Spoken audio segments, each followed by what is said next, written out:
remember all dynasty names, but I guarantee you this will be an easy one. Tang, Tang Dynasty. It was such a golden age. Overseas Chinese named after their community, Tangrenjie, Tang People Street. You probably enjoy a stroll in Chinatown of your city, but I guarantee you this is the real thing. The capital of Tang Dynasty, Xi'an, then known as Chang'an. Together with Athens, Rome, and Cairo, Xi'an is claimed as one of 4 leading and still living capitals of ancient civilizations in the world.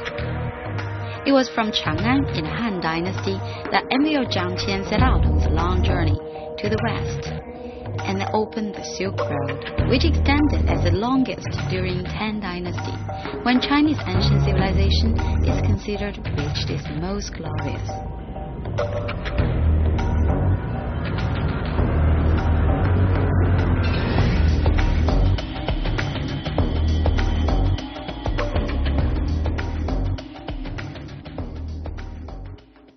Xi'an served as the capital of 13 dynasties for an aggregated time of over a millennium. Today, it still retains striking marks of ancient majesty.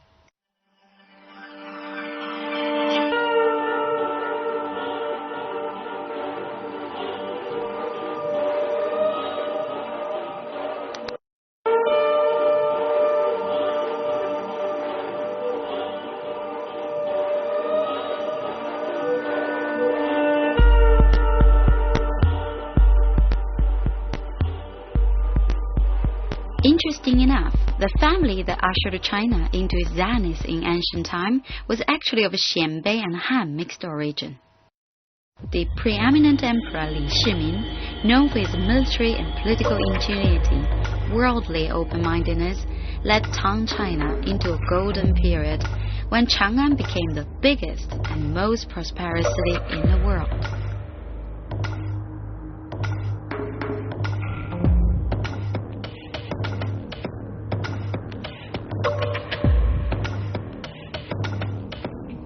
The Tang Dynasty's economic strength enabled it to open its door with confidence to foreign people, commodities, ideology, culture, and lifestyles.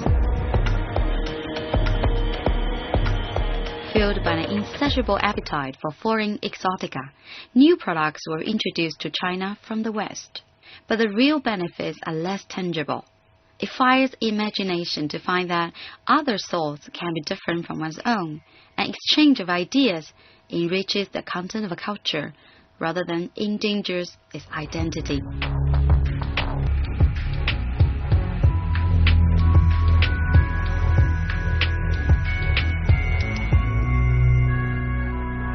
The artwork from Tang Dynasty reflects China's multicultural flavor at the time and looks more colorful and grandiose and almost exotic. The famous tricolor glazed pottery, an exquisite art form that combines ceramics and sculptures, was invented in this period.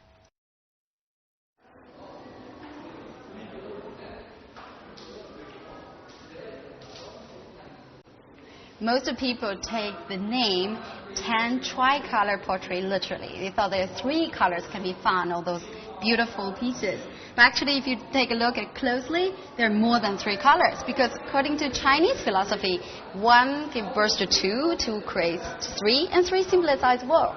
So actually 3, you should consider it multi, so plural form. So better call it Tang multicolored pottery, I guess.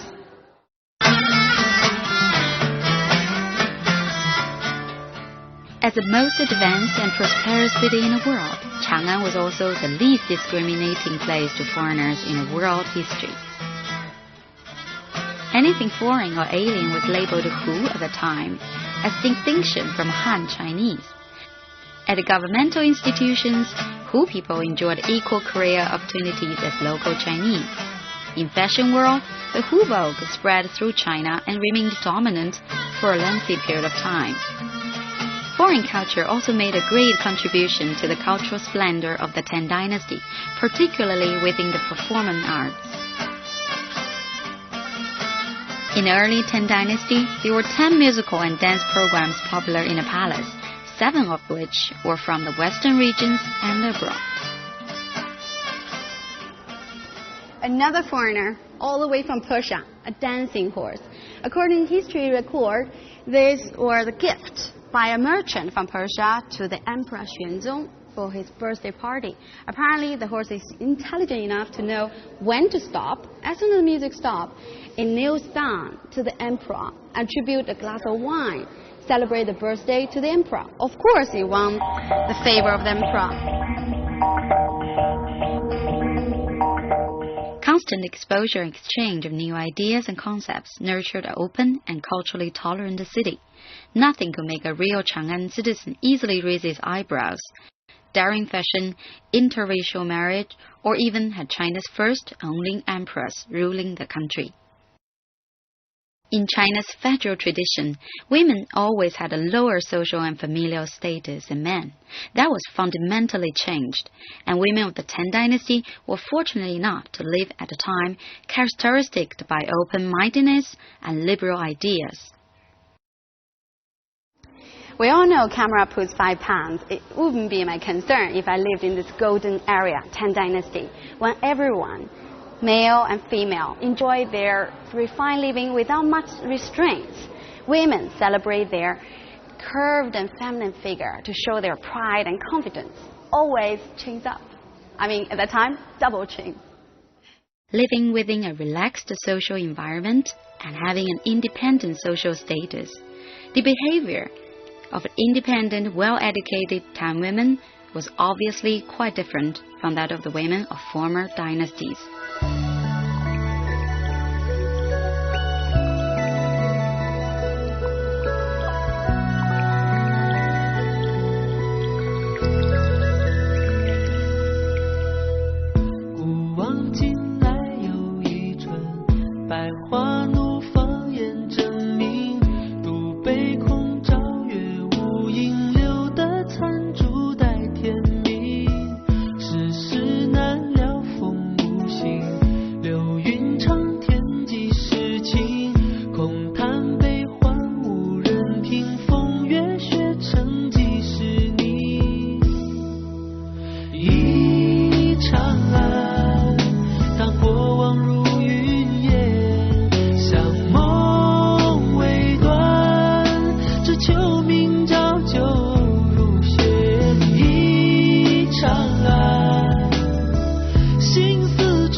Xi'an was the first city in the world to introduce urban planning.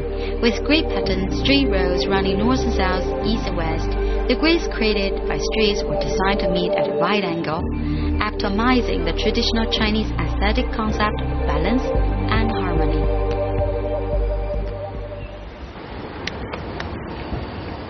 Earthy, solid, a little bit square. It's almost like my impression about local people here.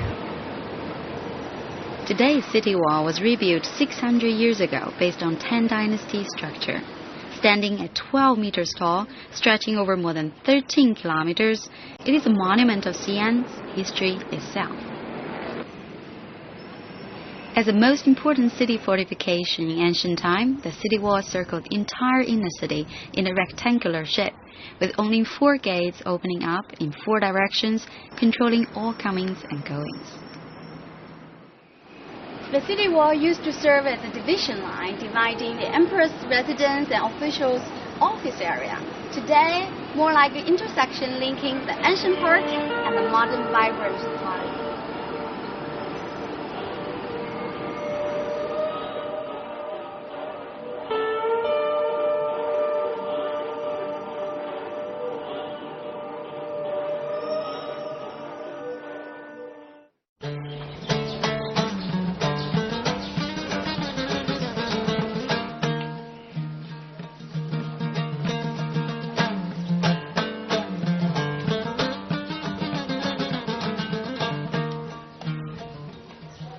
The Great Mosque, the center of Xi'an Muslim spiritual life, is tucked away at a quiet corner of the busy old town.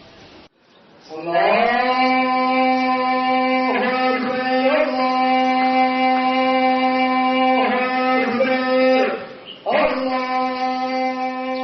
people were known for their sophisticated understanding of the outside world and a great confidence in adapting and assimilating foreign ideas into Chinese context. The Grand Mosque architecture clearly embodies both Chinese and Islamic features. Islam was introduced to China via the Silk Road and sea trade routes by Arabs during the 7th century.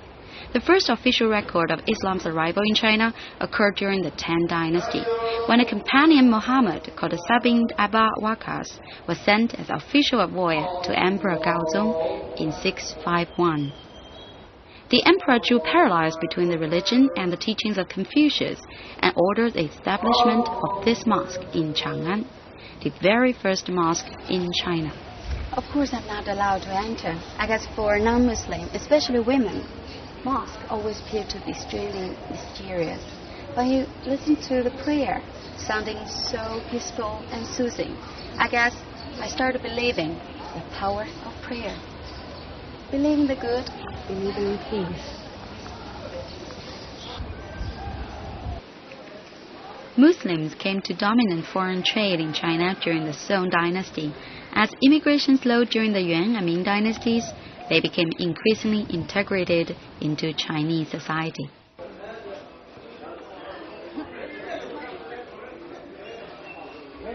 Locally known as a Hui minority, Xi'an Muslims today are descended from the Arab and Iranian traders who were active along the Silk Road. Identified with their unique lifestyle and religion, Islam, they are the living reminders of Xi'an's former busy street scene as a center of commerce.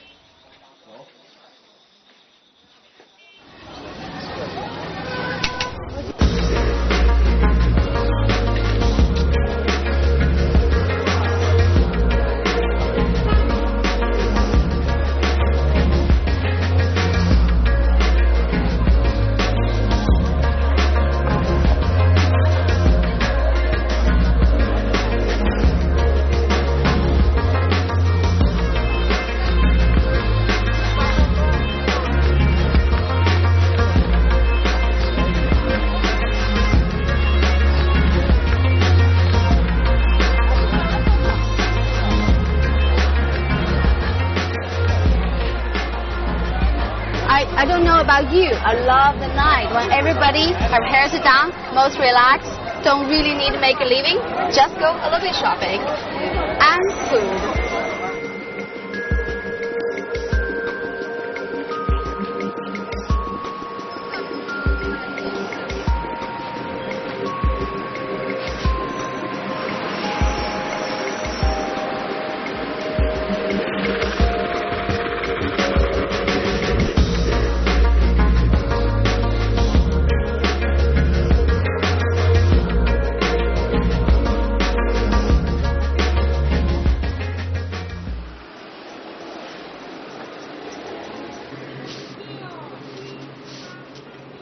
Gestated under its ancient look, the city's mobile energy and strong modern pulse is hard to be ignored. 当火将之晚，把大掌处燕子般金柱，你与牛，我与牛，你与长，我个勾着挂马子，我个车车有四方。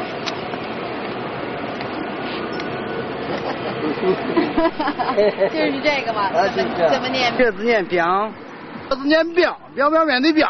念表这个字念表，这个字念表表面的表字，这是在康熙字典里头也能查到的。哎，这个字就是下面的时候那个声音，面片掉到里头那个声音是“表”一下子，这叫表表面的表字。你也写一个字啊？行，我也试试啊。还。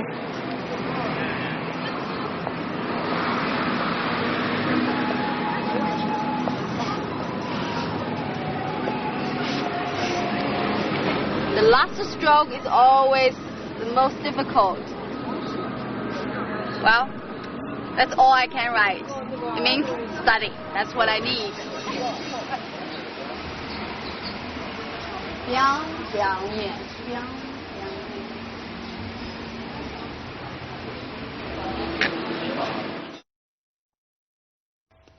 To learn about history, most likely you have no other choice by reading hefty history books.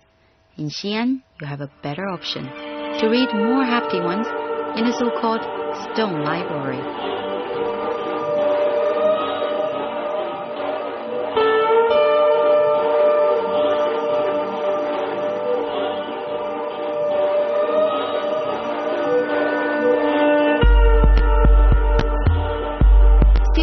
Museum was converted from a Confucius temple in 11th century originally and became the treasure house for the art of calligraphy.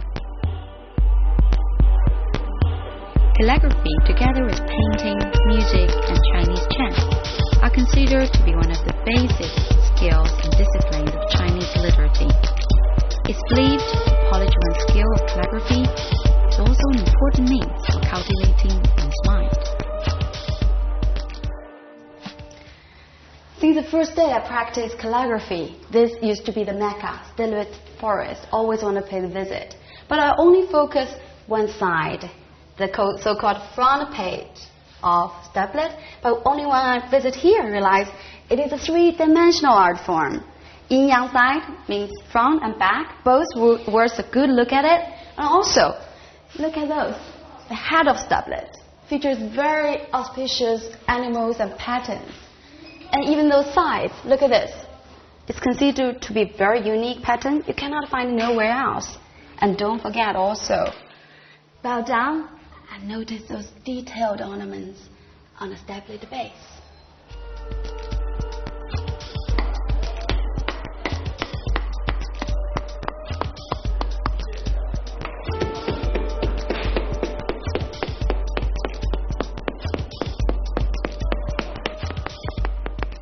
Stone Library deserves its name because of rubbing, which makes it possible for one to take a book home. Printing technique was still in primitive stage in Tang Dynasty, so rubbing from cities engraved with classics was the next best solution to spread original work for learning and practicing purposes.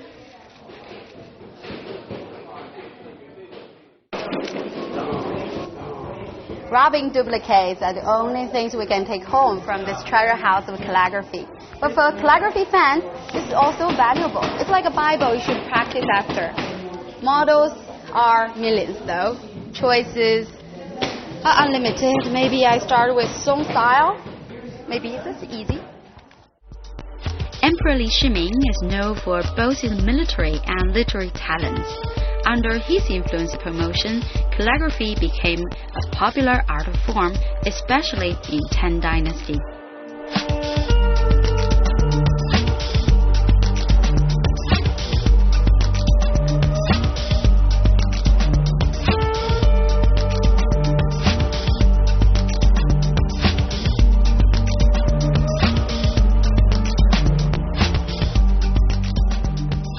Graphically, calligraphy is comparable to painting, its ability to express emotion through a rich varieties of form and design.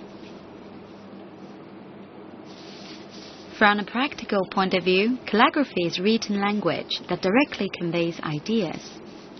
As abstract art, it also displays a rhythmic and harmonious flow of music.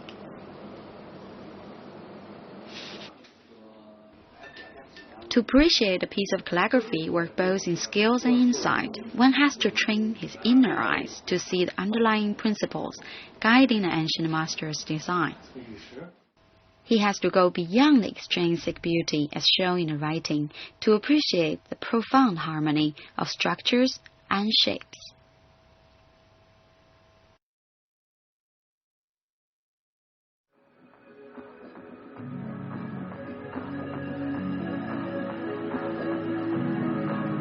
For fortune, adventure, career opportunities, or just a refined lifestyle, people from all over the world flock to Chang'an through the Silk Road.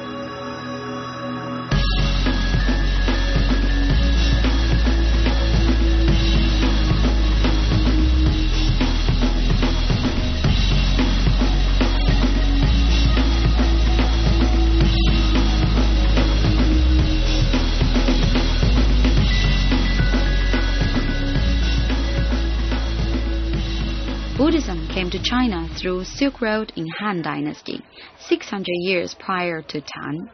As a foreign cultural import, it also went through a process of localization and eventually evolved into the national religion during the Tang Dynasty. The Big Goose Pagoda is an example of this adaptation. Original Indian stupa was built in the form of square pyramid, catering to the Chinese ascetic tradition.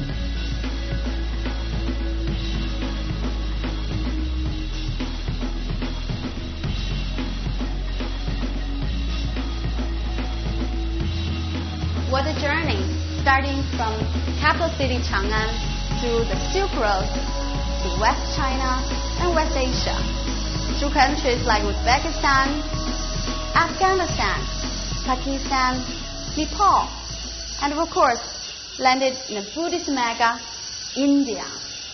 What a journey, huh? Most of us dream of exotic trip like this, but what do we bring home? Probably nothing more than some pictures to show off and a home video to that. But at that time, through so many years of hard work, Xuanzang returned home as one of the greatest thinkers, Buddhist readers, translators, and of course, known as also one of the greatest travelers of all time.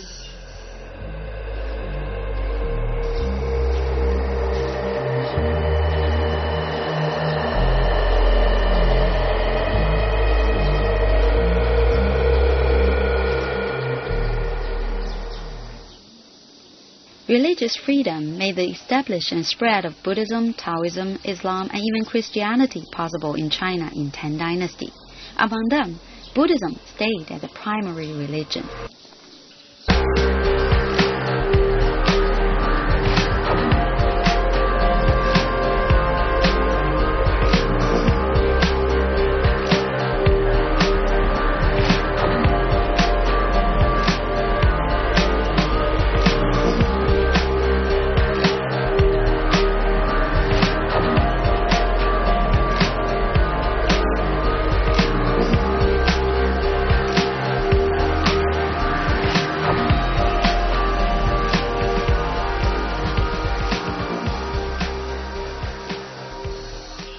Most royal family members will appear as Buddhists in early and mid-Tang Dynasty.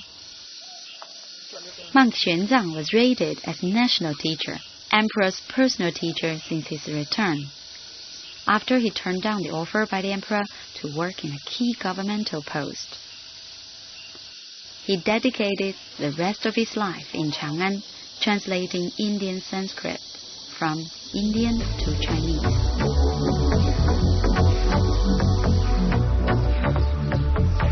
Tang Dynasty's culture flourishes in part has to thank the fact that Chang'an became a Buddhist learning center, to which monk Xuanzang is known as one of the biggest contributors.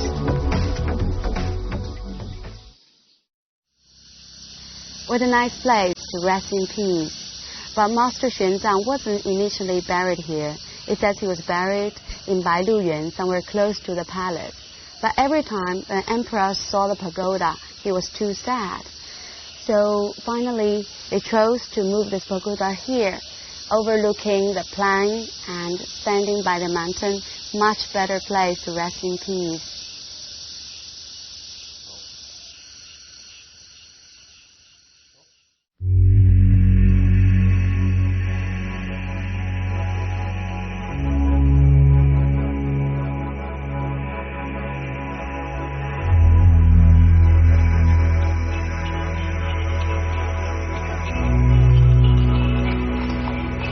In ancient feudal society, the rate of population increase was an important indicator of economic strength and social progress of a country.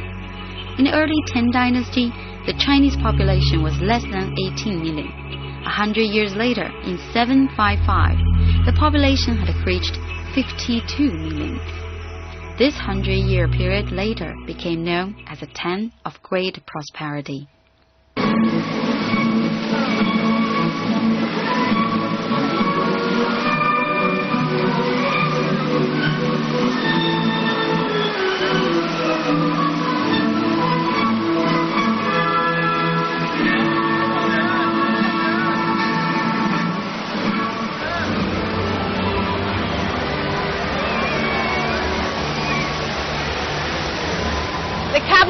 13 dynasties. Chang'an may have reached its climax during Tang Dynasty, but you can see the glory still remains.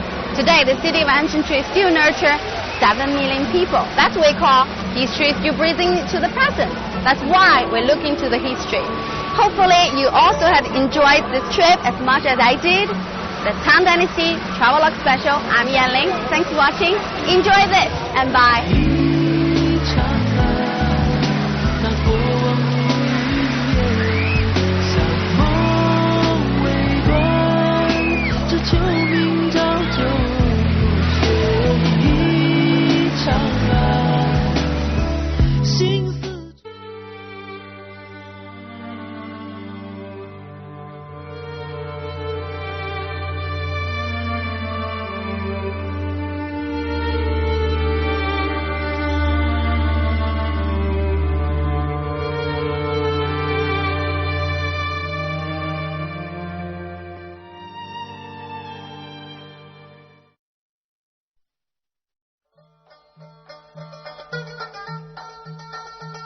In the next episode, we continue with the Tang Dynasty to Kashgar to retrace the steps of the old Silk Road.